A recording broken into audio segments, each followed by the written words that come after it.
And let me tell you something that nobody ever told you growing up. Your mind is a battlefield, and if you don't learn to control it, it will destroy you quietly. Not with an explosion, but with whispers. Whispers like, what if you fail? What if they leave? What if you're not enough? And here's the truth. An anxious mind is a liar. It will invent problems that don't exist. It will turn silence into rejection. A calm mind is not a soft mind. It is not passive. It is not weak. It is the most lethal state you can exist in, because it's the only state where you're fully in control. When you're calm, you're no longer reacting, you're deciding. You're not stuck in survival mode, chasing approval or defending your worth. You're sitting in your power, unshaken, unbothered, watching the world scream while you remain silent. The calm mind is rare because most people are addicts, addicted to drama, addicted to urgency, addicted to emotional chaos because that's all they've ever known. They confuse stillness with boredom. They confuse peace with weakness. And that confusion is exactly why they never rise. You want to be different. You want to lead. You want to intimidate without saying a word. Then calm yourself. Because the loudest person in the room is not the most powerful, the calmest one is. The calm one sees everything. The calm one misses nothing. The calm one is not emotionally hijacked. They're present, sharp, precise. And that precision, that awareness, that's power. Chaos will test you. People will try to trigger you. Life will throw bait at you daily. Arguments, insults, fake emergencies, fake urgency, people who project their own emotional instability and try to make it yours. But a calm mind doesn't bite. A calm mind watches. A calm mind lets fools reveal themselves and never lowers itself to match their level. That is a different kind of dominance. Not loud, not showy, not aggressive, just quiet, focused, unmovable strength. When you are calm, you are not manipulated by noise. You don't chase meaningless validation. You don't fall into traps disguised as conversations. You don't let urgency hijack your peace. You move slow. You think fast. You feel everything but react to nothing. And because of that, you become dangerous. They won't see you coming. They'll expect the old you, the one who over-explained, overreacted, over-apologized. But this version of you, the one who pauses before responding, the one who doesn't defend every rumor, every insult, every lie thrown your way, that version scares them because they don't know what you're thinking anymore. They can't control you anymore. And when they can't control your mind, they can't control anything. You don't get there by accident. You don't just become calm one day. You train for it. Every time you want to scream, but you breathe. Every time you want to argue, but you observe. Every time you want to fight for your place, but instead you let your silence scream louder than words ever could. That's how you build real power. The people who think they have control because they yell, manipulate, or dominate the conversation, they are weak. That's why they need volume. That's why they need attention. They can't sit in silence with themselves, let alone with someone who is unaffected by them. But when you've trained your mind to stay calm, you can walk into chaos and carry peace like armor. You become the calm in the middle of someone else's storm.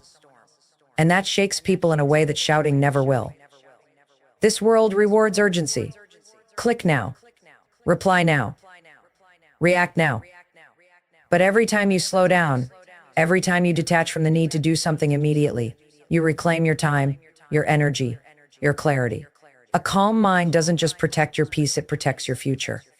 Because when you're calm, you don't burn bridges just to prove a point. You don't make decisions you'll regret. You don't say things that wound people just to feel powerful for 5 seconds. A calm mind doesn't need to win every fight, because it already knows true power doesn't chase anything. You stop proving yourself. You stop explaining yourself. You stop apologizing for your boundaries. You stop watering yourself down just to be liked. That's what happens when your mind is calm. You stop needing external permission to exist. You stop needing other people to understand you. You become enough for yourself. People will think you don't care. Let them. People will say you've changed. Good. That's the goal. You're no longer responding to every energy that invites you into chaos. You're not accessible to every emotion that knocks on your door. You're not surrendering your nervous system to every situation. Because peace is not a luxury, it's a standard. And once you experience the power of a calm mind, chaos feels like a scam. You see it for what it is, a trap, a setup, a distraction from your purpose, your potential, your evolution. And now that you see it, you're no longer playing the game. You show up differently. You talk less but say more. You take longer to respond, but your answer ends the conversation. You walk in rooms and people feel your presence, not your noise. And that shift, that energy, that's what separates you. That's what makes you magnetic. Not because you're trying, but because you've mastered the one thing no one else has, your own mind. You no longer carry the burden of being understood. You no longer waste energy proving you're right. You no longer hand over your peace just to be accepted. Because calm isn't just a mindset. It's a filter. It decides who gets access to you, what gets your attention, and what gets your energy. And the moment you understand that, you stop being a slave to anxiety. You stop being addicted to chaos. And you start becoming everything they said you could never be. They'll say you've become cold. Let them. Because what they call cold is actually control. What they call distant is actually discipline. And what they call silence, that's your power speaking louder than noise ever could. You are not your anxious thoughts. You are not your fear. You are not the noise in your mind that keeps telling you something bad is going to happen.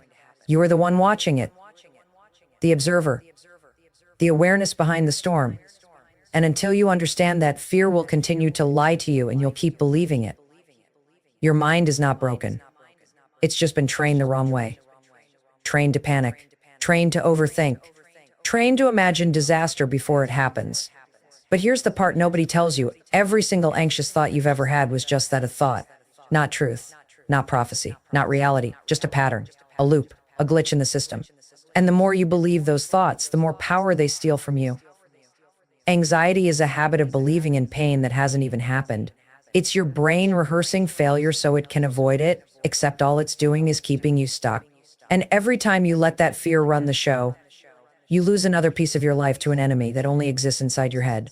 You're not broken, you're miswired, and miswiring can be changed.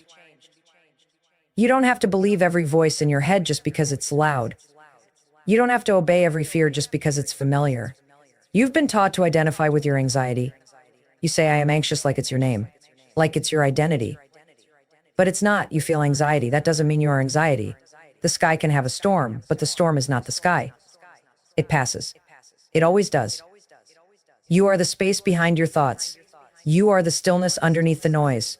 You are the calm observing the chaos. But you've forgotten that because no one ever taught you to sit with yourself, to be still long enough to realize that the voice in your head is not your own as me, it's just scared. And when you stop running from it and start listening, you realize that your fear isn't trying to hurt you. It's trying to protect you. It's just doing it the wrong way. Your fear thinks you're still the same person who couldn't handle things. It doesn't realize you've grown, that you're stronger now, that you've survived everything it was warning you about. But it doesn't know that unless you show it. And to show it, you have to stop reacting. You have to stop spiraling. You have to stop saying, I can't help it. Because you can. You're not powerless. You've just forgotten how to reclaim your power. Every time you interrupt the thought spiral and choose to breathe, you're reclaiming it.